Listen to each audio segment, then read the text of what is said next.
Have you noticed that people are really obsessed with what's next? You know, like especially here in San Francisco, it seems like we just continue to be obsessed with what's next, what's in the future. And don't get me wrong, I love dreaming, I love talking about the future, I love strategizing towards what is next. But I don't know if you've ever sensed this, that sometimes when we get so obsessed with what's next, we can miss out on what's now.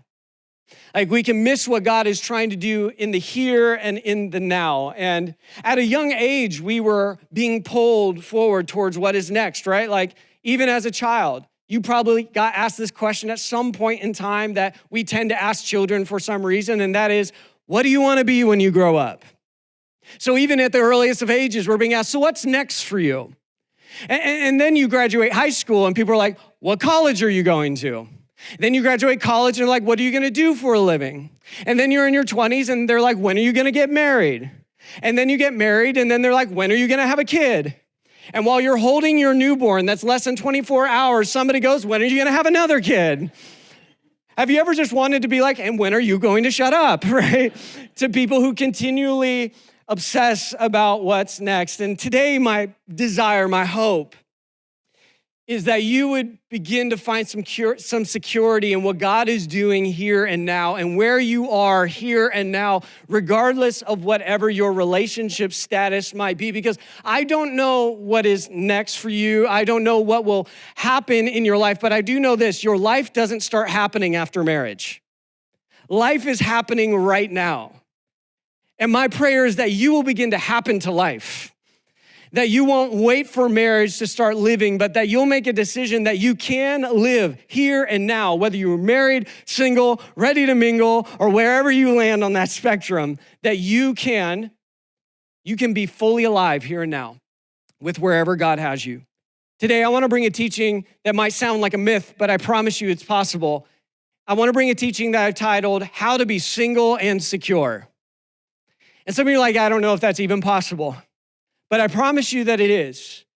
And I promise that it actually isn't as complicated as you might think it is, but there's some basic principles that if we do them, I believe that whether you're married or single, you can have a deep, unshakable security in your life. But this week in particular, I want to talk to those who are single and you feel anything but secure. That as you go out and you watch movies and you look at the billboards and all the marketing around you that's constantly obsessing about like when you're gonna take that next step in your relationship. Because let's be honest, like when was the last time you saw a movie that didn't have some romantic element to it?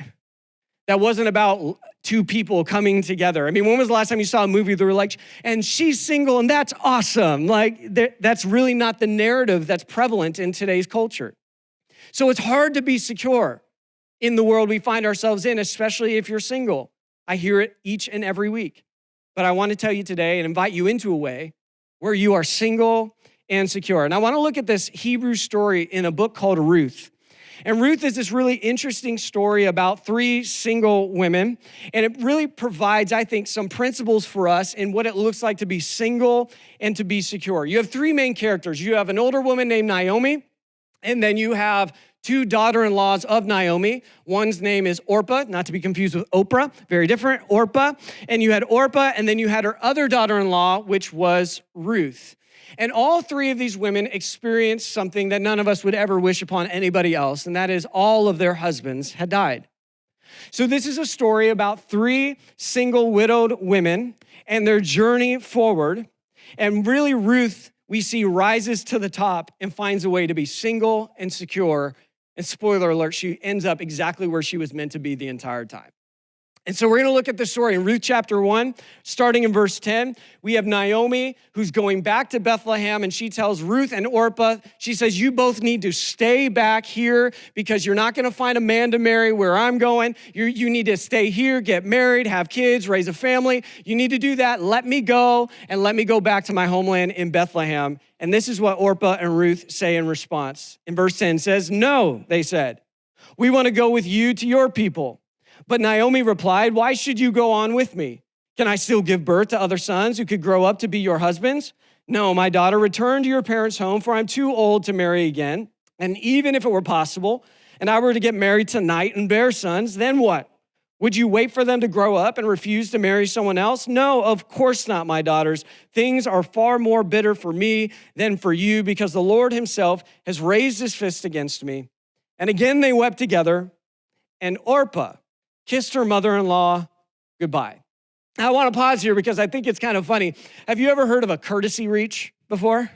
If you've ever gone out to dinner, maybe with your parents, or you went out on a date, a courtesy reach is when the bill comes at the end, and you sort of know in the back of your head, like your parents are gonna cover the bill, or you're on a date and you expect them to cover the bill, but then you don't wanna outright say it though, because that would be weird. The bill comes, and the courtesy reach is when you're like, oh no, I got it. Right?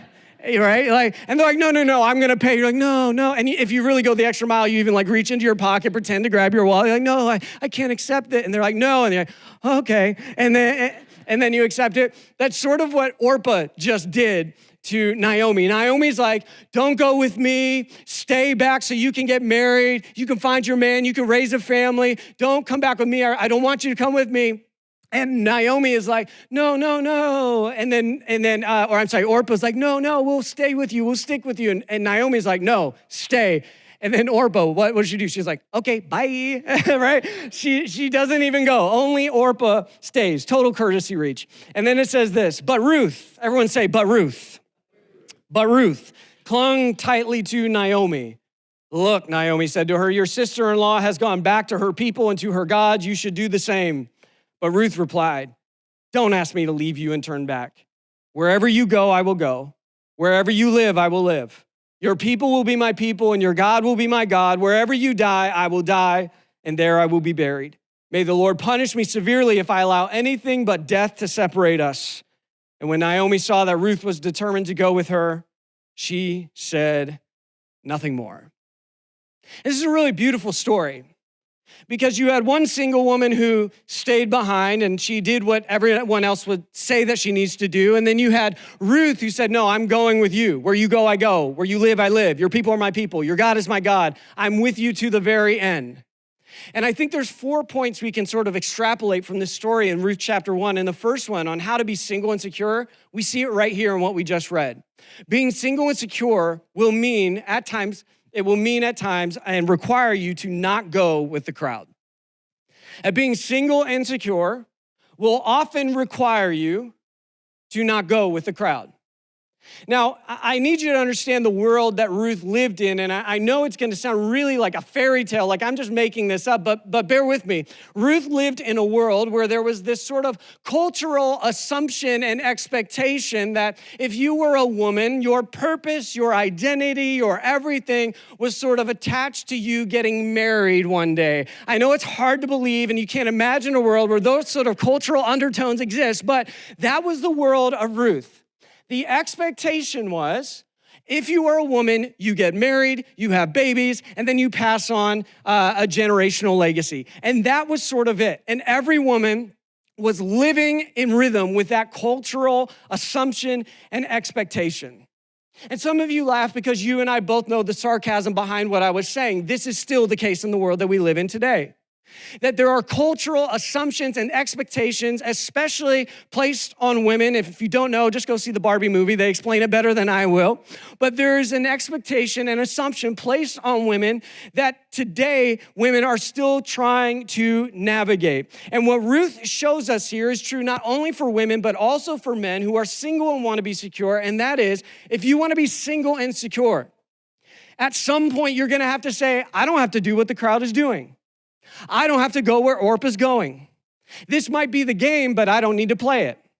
These might be the rules that were given to me at a young age, but I don't need to follow those rules.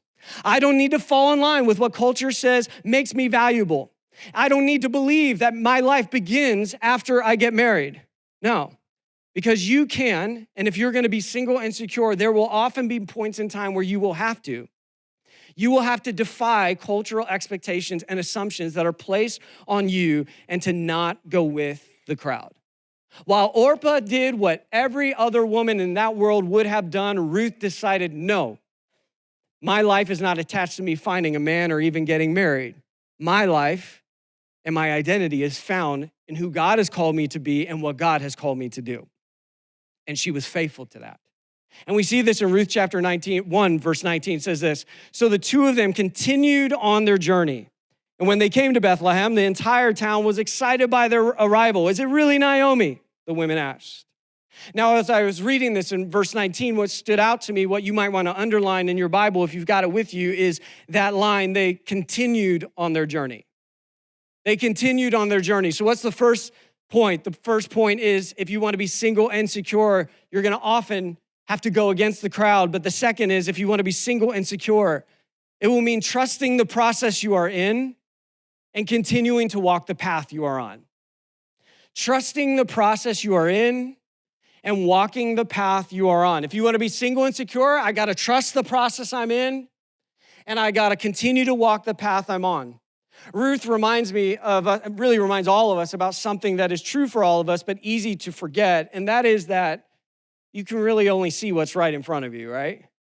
Like we like to pretend that we know how the outcome is going to take place. We pretend that we know how the end of the story is going to go, but isn't that the quickest way to start feeling pretty insecure in your life? When you try and predict how the end is going to take place and how the story is going to go, when you know in the back of your mind, you really have no control over all of that. If COVID taught us anything, it's probably we really don't control as much as we think we do. And so what Ruth reminds us of is that we can only control what's in front of us, but God is in control of what's ahead of us. Ruth didn't know what was coming. Her story was only getting started, and it was going to end so good, but she had no idea. She was just in the middle of the process. She was just walking the path that she was on, and she knew that she was called to serve Naomi, and she was committed to what it was that God was calling her into and the path that God already had her on. And if you're going to be single and secure, you're going to need to learn how to enjoy the process more than obsess about the outcome. In fact, I don't know if there's a way to be secure if you are obsessing about the outcome. But security is found when you can learn to enjoy the process, to trust God in the process, to trust God with whatever road you're on, believing that God is going to get you exactly where you need to go. And this will require you finding some good in the process that you're in and finding some good about the path that you're on. And single people, I want to remind you as a married person, there is a lot of good things about being single. I mean, all the married people, don't amen right now, all right? Like if you're married, it's not appropriate to amen. But you laugh because you know it's true. And single people I get every week, they're like, I just want to be married, Travis. But then I talk to married people that same week, I just want to be single, Travis. Like the grass isn't always greener on the other side. There's a lot of awesome things about being single. Like for example, when you're single, your furniture is your furniture. And when you're single, you can decorate your apartment however you want. Isn't that awesome? And when you're single, you can spend your money on what you want. You don't gotta hide your Amazon purchases when they come in. Ain't no secrets there. And speaking of spending money, when you're single, your debt is your debt. You don't got to worry about somebody else's debt. It's just yours that you got to worry about. It's awesome. And you can make your own plans, and you don't have to consult anybody about them. Being single, man, there's a lot of good things about it. You know, I think being married is great, don't get me wrong, but there's one thing about being single that I miss, and that is like when I go to a restaurant, when I was single, I could expect to eat all of my own food. But then I got married, and my food gets put in front of me, and Jen's like, ooh, that looks yummy. And that is marriage code for I'm about to eat your dinner, fool. Like, that's exactly what's going on. I haven't eaten my full meal in a long time. I'm not saying marriage is bad, don't get me wrong. There's a lot of great things about being married, but there are things about being single that you lose when you're married. And while I know it's tempting to think the grass is greener on the other side, let me remind you what I said last week, because it's true for you if you're married or single. The grass is greener wherever you water it. The grass is greener wherever you water it. And singleness isn't a comma. As I've already said, it's not like a comma in your life that once you get married, then the rest of your life can finally begin. I know Disney has taught us otherwise. And I know that at least old Disney movies, the woman found Prince Charming, and then their story ended. Have you ever wondered why that's the case? But friend, can I tell you that marriage is not a comma. You can experience life right here, right now, whatever process you're in, whatever path you're on. And if you want to be single and secure, it looks like this. I'm in this process. I'm going to enjoy every part of it that I can. I'm on this path that I'm on. I wish I was a little further down the path maybe, but I'm here, and I can't make there get here any quicker. So I'm going to be present here and grateful here for the good things that I have here that I actually will lose there whenever I get there or if I get there. Be present in the process you're in and the path that you're on. I love it. Ruth, she continued the journey. She didn't sit down in the road. She didn't be like, I'm just waiting here till God shows me what's going on. She continued walking down the road, not knowing where the road was going to take her. And we see the third point from the story is this: being single and secure means choosing getting better over getting bitter. Whew, single people, I need you to write this down because I hear this all the time. You bitter. Oh, men are the worst.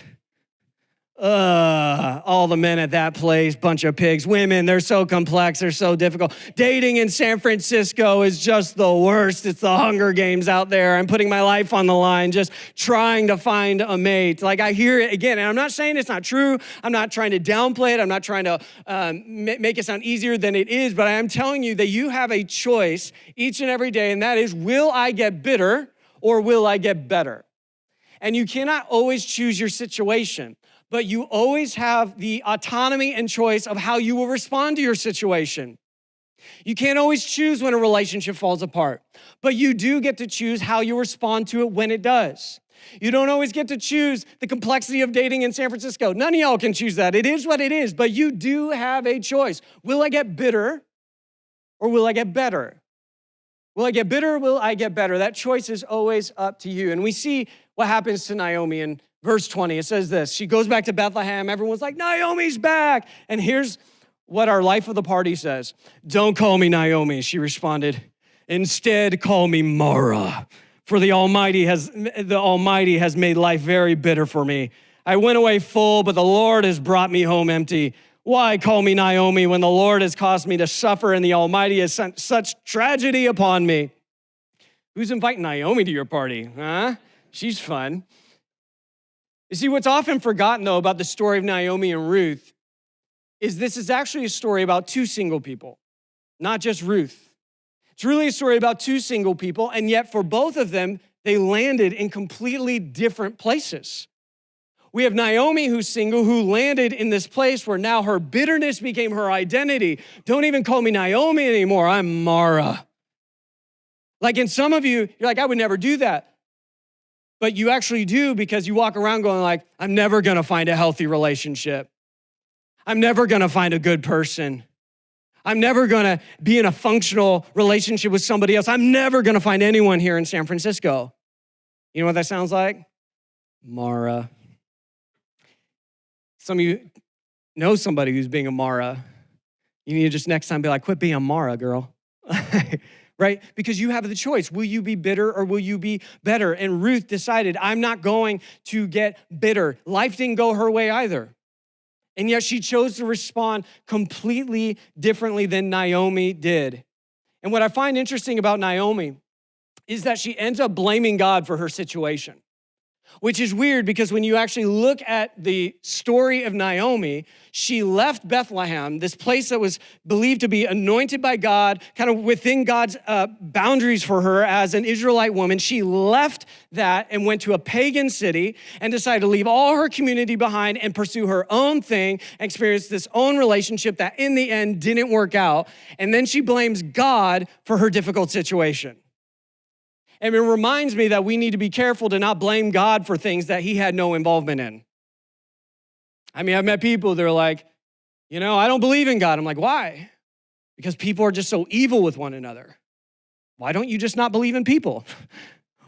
Well, what did God have to do with that? That's what people did to one another. And yet for many of us, we find ourselves in, and I'm risking maybe even stepping on some toes right now, but I love you enough to say it because I hear it a lot, that we blame God for what has happened in our relationships. And it wasn't God's fault that you lowered your bar for him. God didn't make you go to that bar trying to find a husband or a wife. God didn't say, ignore all the red flags. I know they're obvious, all those things, just ignore it. God didn't make you ignore all those red flags. God didn't make you ignore the counsel of those who love you and are for you. God didn't cause you to alienate all your community when you were in this relationship and you thought you didn't need anybody else, so you pushed all your friends away and now your relationship is over and you're like, I have nobody. You did that. And I know that might be hard to hear because it's easier to blame God than to take ownership. But ownership is often the difference between becoming bitter and better. Owning and learning from your mistakes, owning and learning from your past is the difference between getting bitter and better. Those who get bitter, have you always noticed it's someone else's fault? It's always someone else's fault. But those who get better take ownership of what they need to own and what they need to learn from. And so with you, it might be saying, hey, look, I lowered my bar. I got to learn from that. It's got to go up a couple notches. Oh man, those were red flags. I'm going to write those red flags down now because when I see that again, I know this relationship's not good. I'm going to own it. Hey, maybe I'm going to change up the context of where I go and find my relationships. I'm striking out finding guys at 1 a.m. in the bar, so maybe I'll go somewhere else, like Canvas. Maybe I'll learn from this. I'll own it and I'll learn from it. It is the difference between being bitter and better, and it is oftentimes the difference between being insecure and secure. So being single and secure, what does it look like? Often it will look like you defying the crowd, going the other way. It will oftentimes look like you choosing to get better over bitter, and it will mean trusting the process that you are in and the path that you are on. Ruth chapter 2, the story continues. And it's in verse 2, we finally see this sort of beautiful ending to Ruth's story. Well, it's not the ending, actually. It's just the beginning of Ruth's story. It says, Ruth the Moabite said to Naomi, let me go to the fields and pick up leftover grain behind anyone in whose eyes I find favor. Naomi said to her, go ahead, my daughter. So she went out and entered a field and began to glean behind the harvesters. And as it turned out, everyone say that outside, as it turned out. One more time, as it turned out. She was working in a field belonging to Boaz, who was from the clan of Elimelech. And I love that line that I just had you say that out loud. As it turned out, Ruth chose not to go with the crowd. She embraced the process she was in, the path that she was on. And she didn't get bitter, but instead she got better. And then one day she's working in the field, not expecting anything, being present in the now. And as it turns out, there she would cross paths with the person she would spend the rest of her life with, marry, and have a family with. You might call it a coincidence, but I've learned that when you've made it your aim to be faithful to God, when you've made the relationship before the relationship your top priority, that you have a whole lot of as it turned out moments where you look up and without even knowing it, you look around and discover I'm exactly where I need to be. And I didn't have to force it. I just had to be faithful. I just had to keep my eyes locked on where God had me and what God was inviting me to do in that present moment. When you're committed to God, you experience a lot of coincidences. And anyone who's been following God, you know that takes place because God gets you right where you need to go. And that's what happens with Ruth, right? She's in the field serving Naomi, just being faithful to with where God has her, the process he has her in, not getting bitter, but getting better, defying the crowd. And then all of a sudden she looks up and she sees Boaz. Woo! Not broke as, not cheap as, or lazy as, or crazy as, or any other as that you might have known or met at some point, but Boaz. Woo! It reminds me of the last point that's so important, that if you're going to be single and secure, you got to know that when you keep showing up, God will show off. If you keep showing up, God will show off, and he will do more than you ever could do by manufacturing it on your own. He will do more than you could ever comprehend. Why was Ruth in this field? There was no singles event happening in the field that day. It didn't say, well, Ruth, she was on her app and she met this really great guy and he wanted to meet her in the middle of the field, which would be creepy, ladies, don't do that. But she wasn't there for any other reason but to serve Naomi and to be faithful to who God has called her to be and where God had her to be. And as it turns out, when she was faithful and she continued to show up one day after another, then all of a sudden she looked up and saw God show off by bringing her exactly where she needed to be. If you remember anything right now from this point, remember this: when you are faithful with where you are, God will be faithful to get you where you are meant to be.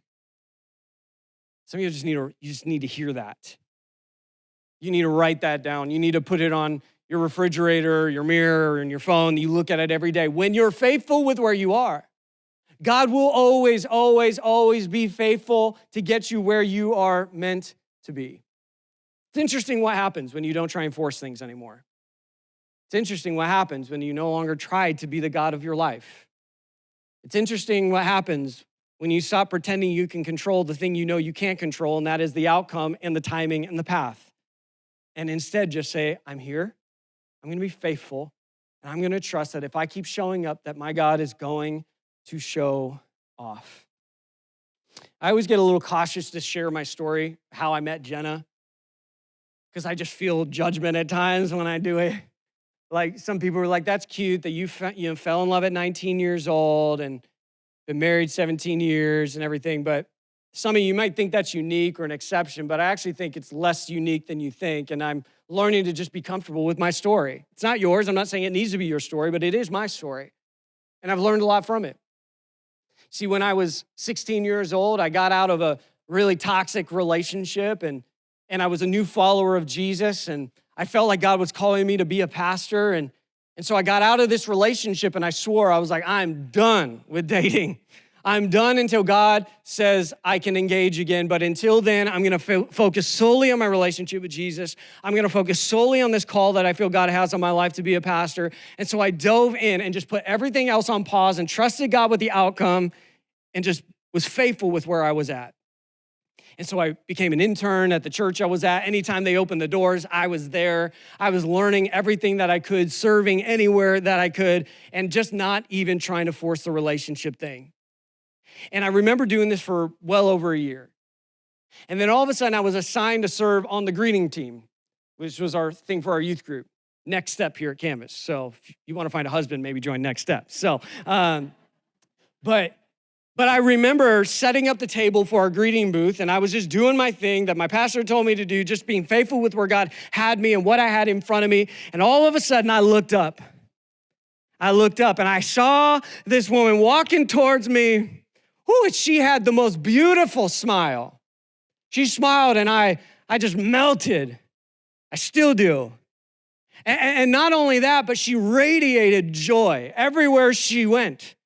Like people really seemed to like being around her. I was like, this is amazing. Every room she went in, she elevated and she was moving towards my direction.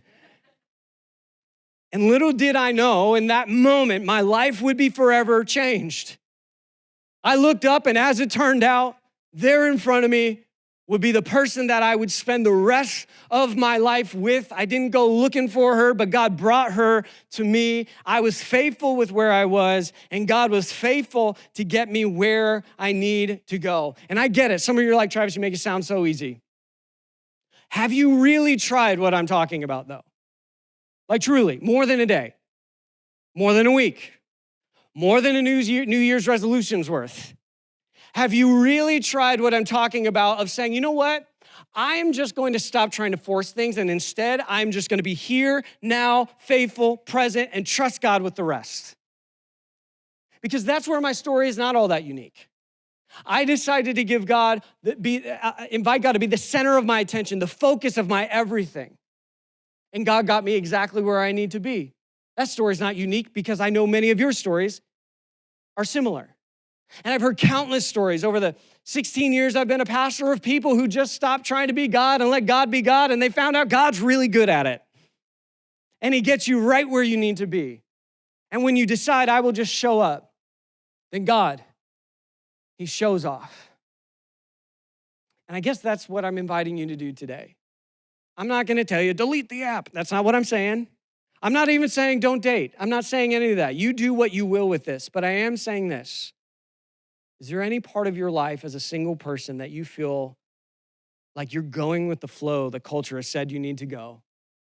You're just falling in alignment with the expectations that have been given to you. You're playing the game. Is there any part where you're playing the game because you feel that's like, I have to? And maybe today you can be liberated from the game.